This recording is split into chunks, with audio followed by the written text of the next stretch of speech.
وہ بادشاہ تھا جو اپنی طاقت کے نشے میں خود کو خدا سمجھ بیٹھا، لیکن قرآن گواہ ہے اللہ نے فرعون کے گھمنڈ کو سمندر کی لہروں میں ملا کر ہمیشہ کے لیے فنا کر دیا۔ یہ بڑا ہی دلچسپ واقعہ ہے، چلیے شروع کرتے ہیں۔ کبھی کبھی انسان اپنے تاج اور طاقت میں ایسا گم ہو جاتا ہے کہ اسے اپنے پیدا کرنے والے رب کی یاد ہی نہیں رہتی۔ وہ سمجھتا ہے کہ اگر اس کے پاس محل ہے، لشکر ہے، زمین ہے، دولت ہے تو اب کوئی اس سے بڑا نہیں، اور جب گھمنڈ دل میں گھر بنا لیتا ہے تو اللہ کی رحمتیں ہٹ جاتی ہیں اور اس پر صرف عذاب اترنے لگتے ہیں۔ یہی حال ہوا مصر کے بادشاہ فرعون کا۔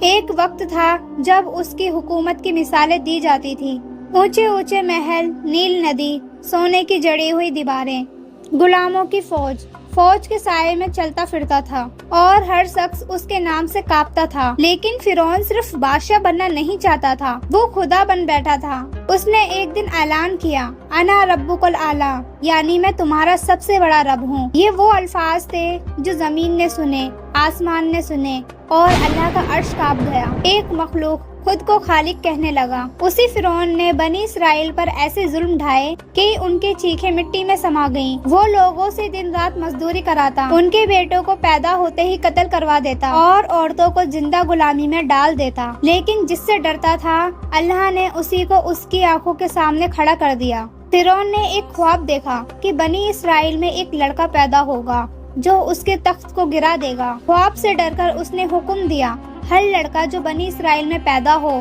اسے وہیں قتل کر دو۔ عورتیں اپنے بچوں کو چھپا چھپا کر پالتی، آنکھوں میں آنسو اور دل میں خوف، مگر پھر بھی کسی کے دروازے پر فرعون کے سپاہی دستک دیتے، تلواریں کھینچی جاتی اور معصوم بچوں کی گردن اڑا دی جاتی۔ اور ایک دن اسی قوم میں اللہ نے حضرت موسیٰ علیہ السلام کو پیدا کیا۔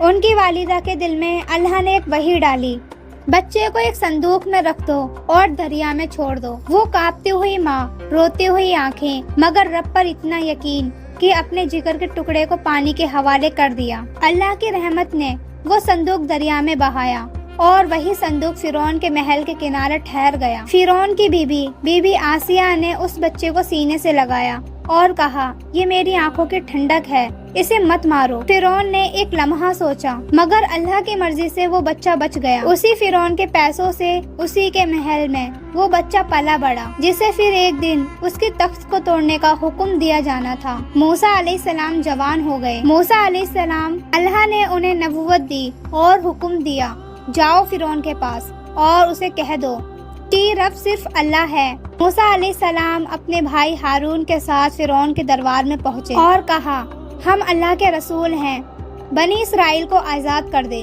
فرعون نے ہنستے ہوئے کہا، تو وہی ہے جسے میں نے پالا تھا، اب مجھے رب بنانا سکھا رہا ہے۔ موسیٰ علیہ السلام نے کہا، تو چاہے جتنا بھی بڑا ہو، رب وہ ہے جس نے تجھے اور مجھے پیدا کیا ہے، جو ہر چیز پر قادر ہے۔ فرعون نے کہا، اگر تو سچا ہے تو کوئی نشانی دکھا۔ موسیٰ علیہ السلام نے اپنی لاٹھی زمین پر پھینکی، وہ اجگر بن گئی، پورا دربار کانپ گیا۔ فرعون نے کہا، یہ تو جادو ہے۔ فرعون نے کہا، بلاؤ میرے جادوگروں کو۔ پھر جادوگروں کا مقابلہ ہوا، ہزاروں لوگ جمع تھے۔ موسیٰ علیہ السلام نے اپنا عصا پھینکا اور اجگر بن کر سب جادو کو نگل گیا۔ اب جادوگر سجدے میں گر پڑے اور کہا، ہم موسیٰ اور ہارون کے رب پر ایمان لائے۔ فرعون کا چہرہ سیاہ ہو گیا اور بولا، تم نے میری اجازت کے بغیر ایمان لائے، میں تمہیں سولی پر چڑھا دوں گا، ہاتھ پاؤں الگ الگ کٹوا دوں گا۔ لیکن ایمان لانے والے اللہ کی راہ پر تھے، نہ موت کا ڈر نہ سولی کی پرواہ۔ پھر اللہ نے عذاب نازل کرنا شروع کیے۔ پہلا عذاب، خون کی ندیاں۔ ایک دن صبح صبح مصر کی نیل ندی، جس میں لوگ وضو کرتے تھے، نہاتے تھے، پانی پیتے تھے، وہ خون بن چکی تھی۔ نہ صرف ندیاں بلکہ ہر برتن، ہر گھڑا، ہر کنواں جہاں پانی تھا وہ سب خون میں بدل گیا۔ بنی اسرائیل میں گھروں میں وہی پانی صاف تھا، مگر فرعون کی قوم جہاں بھی ہاتھ ڈالے خون نکلتا۔ لوگ پیاس سے تڑپنے لگے، بچوں کے حلق سوکھ گئے، مگر پھر بھی لوگ کہنے لگے، یہ طلسم ہے، جادو ہے۔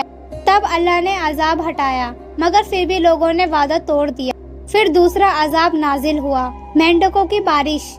ایک رات آسمان سے عجیب سی آوازیں آنے لگی اور صبح ہوئی تو پورے شہر میں صرف مینڈک ہی مینڈک تھے۔ ان کے بستر میں، کھانے میں، برتن میں، قربانی کے جانوروں میں